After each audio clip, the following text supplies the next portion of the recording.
Tiniyak ni Filipino para-swimmer Ernie Gawilan na patuloy niyang ibabandera ang bansa sa mga para-international competitions kasunod ng kanyang kampanya sa Paris Paralympics. Yan ang ulat ni Daryl Oclares.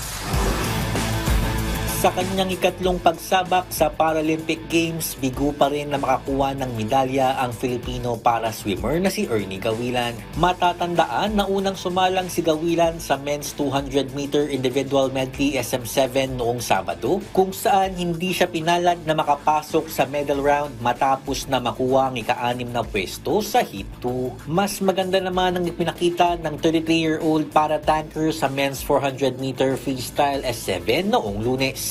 Matapos ang dalawang heat, naibulsa ni Gawilan ang 3rd overall place, subalit muling kinapost si Gawilan sa finals at nakuha ang 6th place. Hindi man ito ang inaasahan niyang resulta, masaya pa rin si Gawilan na muli niyang ibinandera ang bansa sa Para Games. Malaki yung naging kumpiyansa ko kasi parang yun nga, nanguna tayo doon sa second hit, spotlight din yung Philippines kasi laging sinasabi nung announcer na Philippines.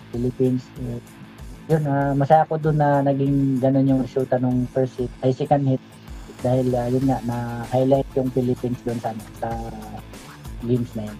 Ayon pa kay Gawilan, target niyang lumahok sa dalawa pang prestiyosong sports events sa 2025. Sana sir, kasi hindi naman masyadong mabigat yung qualifying standard na. Hindi katulad ng Paralympics, medyo mahirap talaga. So sana makuha pa rin natin yung Saka sana tuloy-tuloy pa rin yung kondisyon ng natin sir, ng katawan, kasi yun yung talaga Yun yung pinaka susi talaga para yun nga, maganda yung magiging outcome ng games. Daryl Oclares para sa Pambansang TV sa Bagong Pilipinas.